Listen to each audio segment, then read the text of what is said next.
Oke, mohon maaf tadi terputus.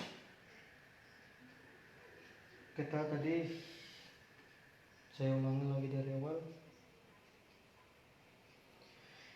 Kegiatan kefilsafatan itu merenung filsafat, ya. Jadi bukan berupa melamun atau berpikir secara kebetulan dan berfilsafat yang untung-untungan seperti yang dilakukan para elit politik sekarang ini. Jadi kalau kita masuk ke dalam perenungan filsafat, merupakan percobaan. Cek dulu. Merupakan percobaan.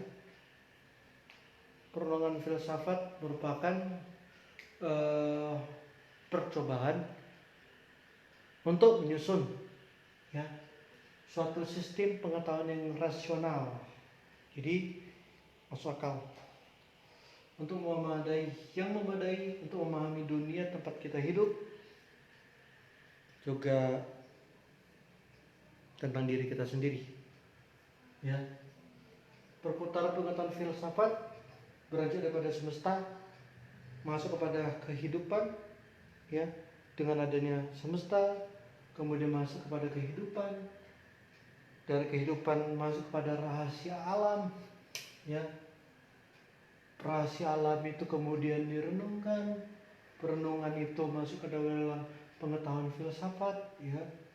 Perenungan ataupun keheranan itu tadi masuk kepada pengetahuan filsafat, dari pengetahuan filsafat masuk kepada pengetahuan ilmiah yang kemudian menjadi pengetahuan baru. Kita ambil contoh sebagai bagaimana mengenai tentang ilmu fisika dalam hal berbicara soal hukum gravitasi.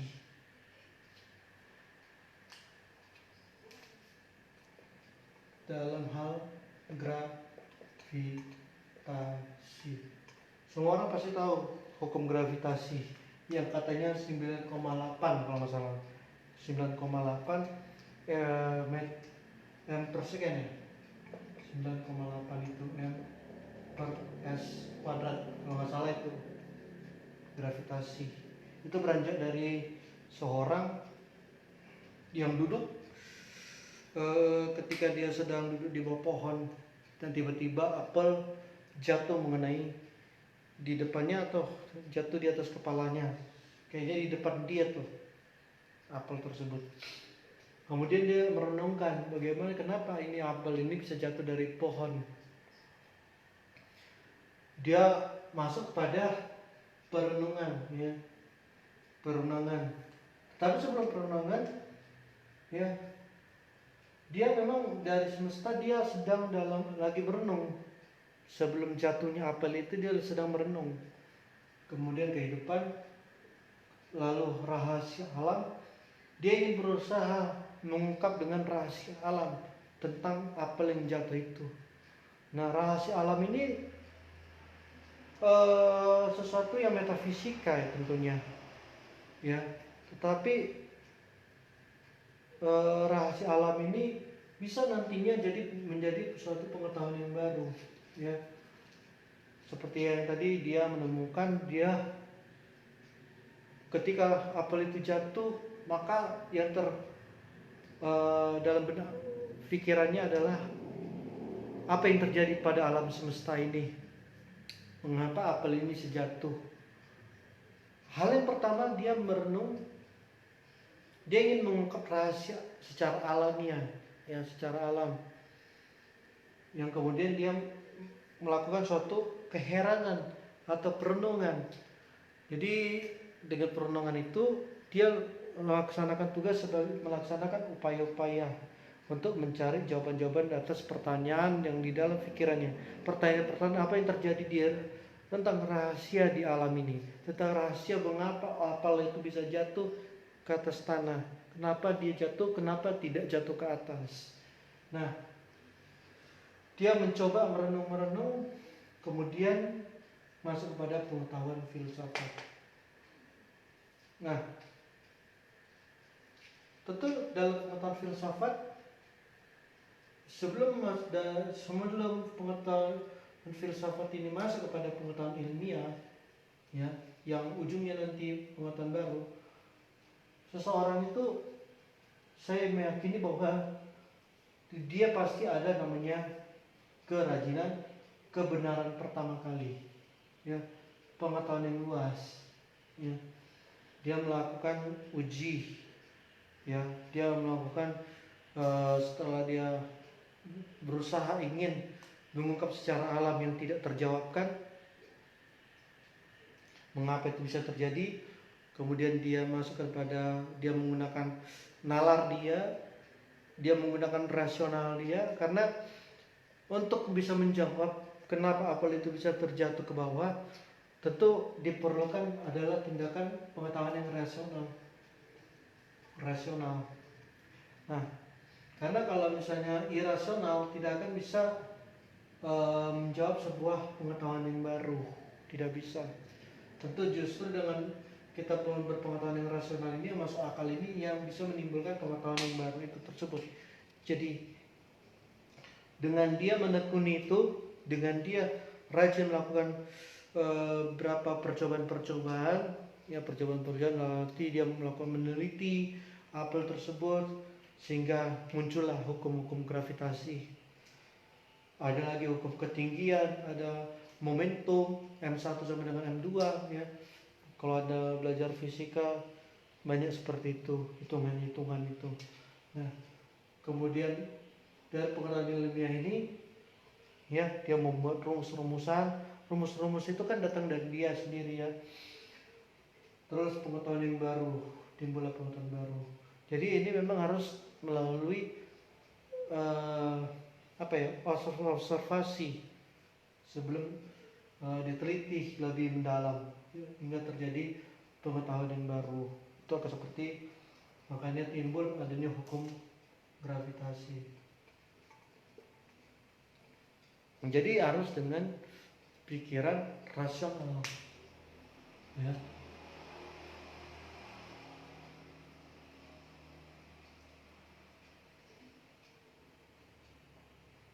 Oke.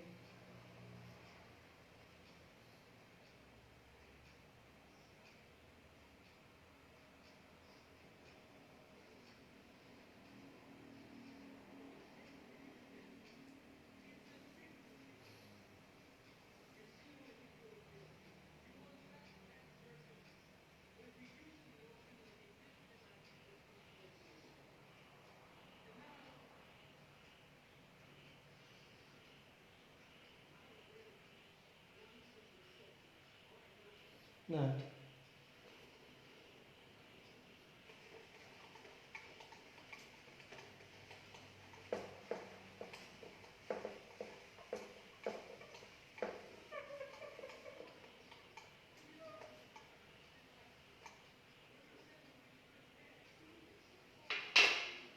kita nggak boleh jauh daripada pecinta kebijaksanaan.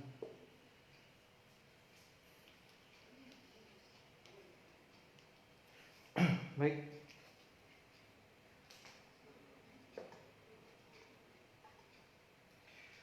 Arti filsafat. Masuk kepada pengertian filsafat.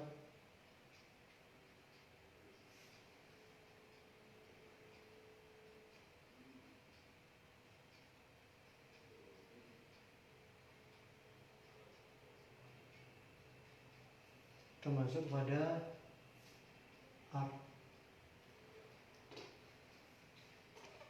Tadi saya katakan Philein dan Sophos, ya, pecinta kebijaksanaan tersebut. Nah, kita masuk pada arti kebijaksanaan. Arti kebijaksanaan. Arti kebijaksanaan.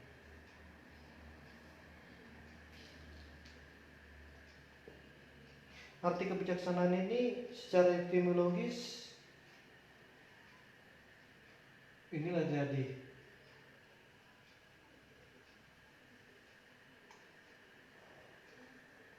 secara etimologis, ya, secara etimologis bahwa filsafat itu terdiri dari filosofi, filos, philein, bisa filos, bisa philein, ya, juga sophia, sophos, kebijaksanaan, jadi cinta kepada kebijaksanaan. Nah, terminologisnya adalah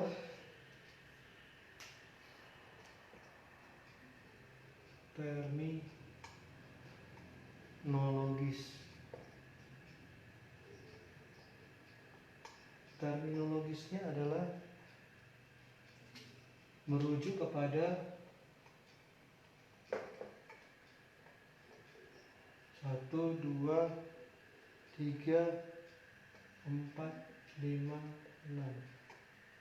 Yang pertama ditekankan bahwa adalah suatu sikap. Bagaimana sikap seorang filosofus, bagaimana sikap seorang filsuf, bagaimana sikap daripada filosof, ya. Terus kemudian metode berpikir.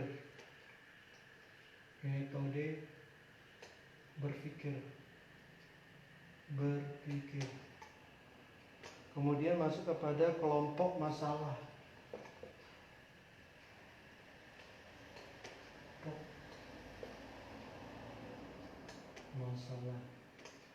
Kemudian kelompok teori.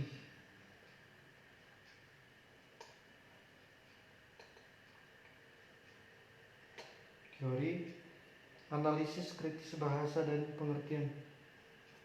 Analisis kritis bahasa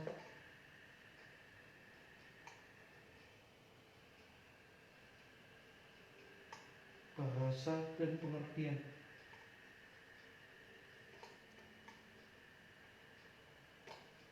Kemudian pemahaman yang komprehensif.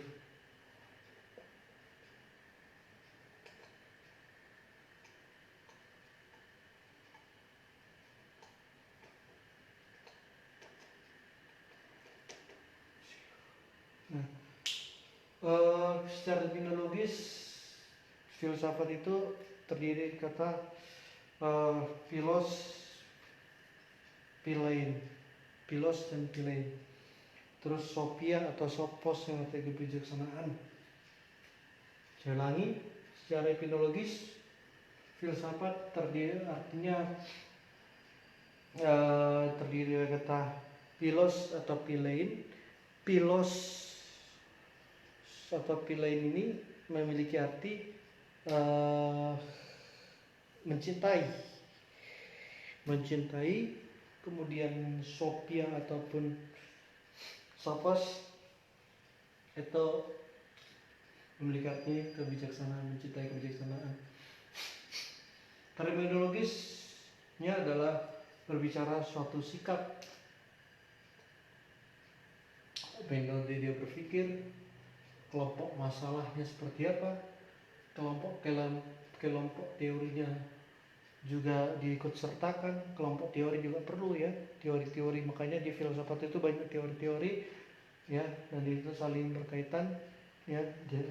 Karena kalau kita bicara filsafat, pasti nanti kita akan banyak mempelajari teori-teori banyak hal, teori-teori tersebut. Analisis kritis, ya, bahasa dan pengertian. Analisis kritis bahasa dan pengertian, dan pemahaman yang komprehensif. Jadi pemahamannya ya benar-benar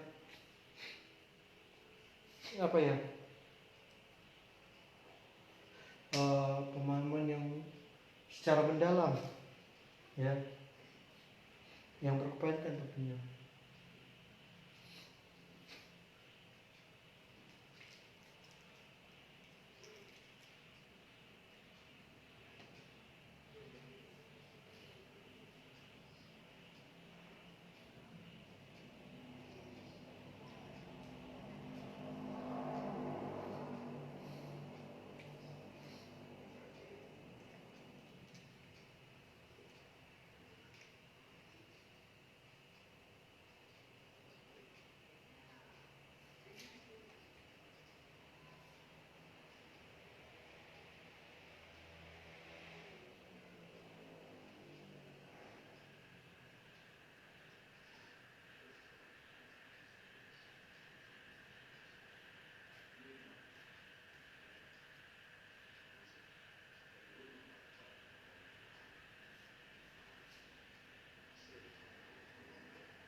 Oke, kita masuk kepada hakikat. Karena nanti filsafat hukum kita akan kesana, tapi kita harus basic-basicnya dulu, latar belakangnya.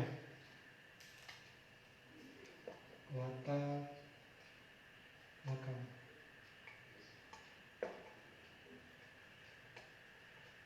Latar belakang daripada filsafat. Yang pertama adalah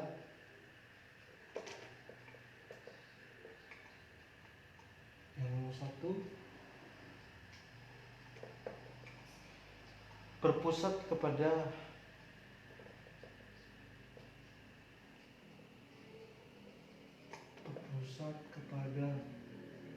pertanyaan tentang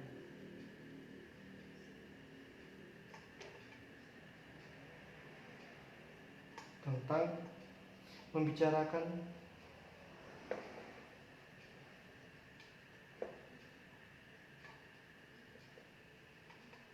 apa hakikat hukum, apa hakikatnya. Saya bertanya apa hakikatnya karena bisa luas kan nanti. Terus membicarakan apa tujuannya,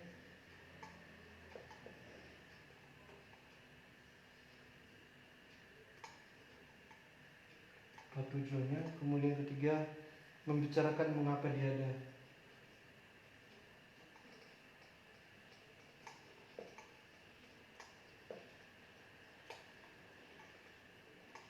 Kemudian membicarakan mengapa orang harus tunduk kepada hukum.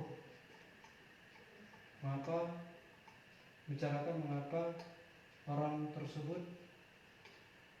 orang atau lingkungan atau orang lah kita jadikan subjek ya, walaupun lebih harus tunduk kepada apa? Kepada hukum ya. Dan masih banyak lagi sebenarnya ke bawah lagi. Nah, hakikatnya kan soal pertanyaan ini kan pasti membicarakan banyak hal. Kemudian tentu latar belakang ini tidak lepas daripada mengajak untuk berpikir radikal.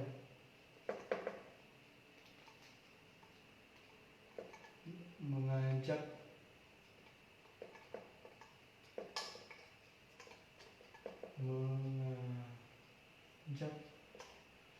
berpikir radikal, bukan radikal teroris ya, berpikir radikal dan spekulatif dengan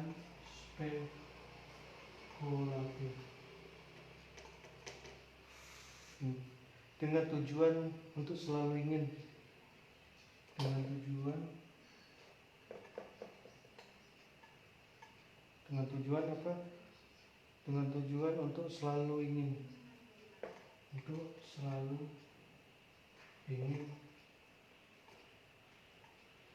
mengetahui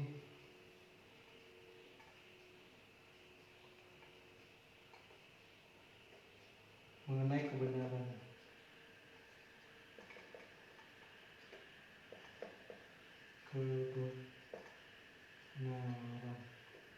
Nah, kebenaran, mengenai datangnya kebenaran produk hukum. Kebenaran produk hukum. Apalah itu, kita buat tanda gitu. Untuk bagaimana datangnya kebenaran itu, untuk bagaimana datangnya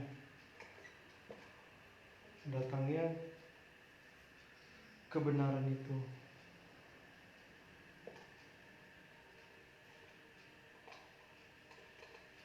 Untuk bagaimana mempertahankannya.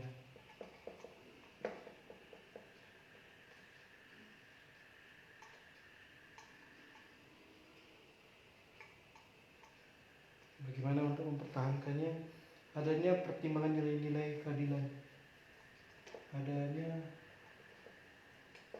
pertimbangan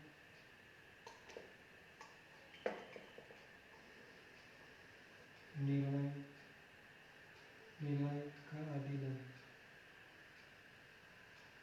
ya, nilai-nilai keadilan, kepastian hukum,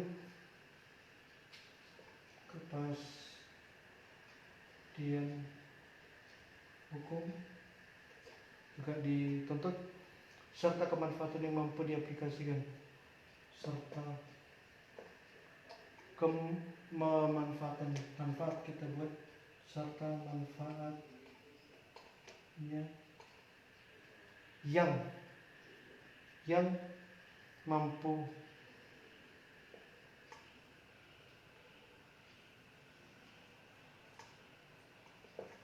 diaplikasikan.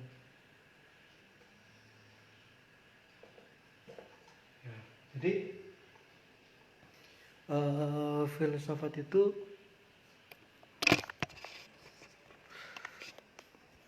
seperti ini kajian-kajiannya, dan besok malam akan saya lanjut apabila saya sempat untuk memberikan materi-materi berikutnya. Terima kasih sudah menonton, dan kiranya ini membantu kita untuk selalu bijaksana dalam mencintai kebijaksanaan. Terima kasih, selamat malam dan selamat beristirahat. Tuhan Yesus memberkati.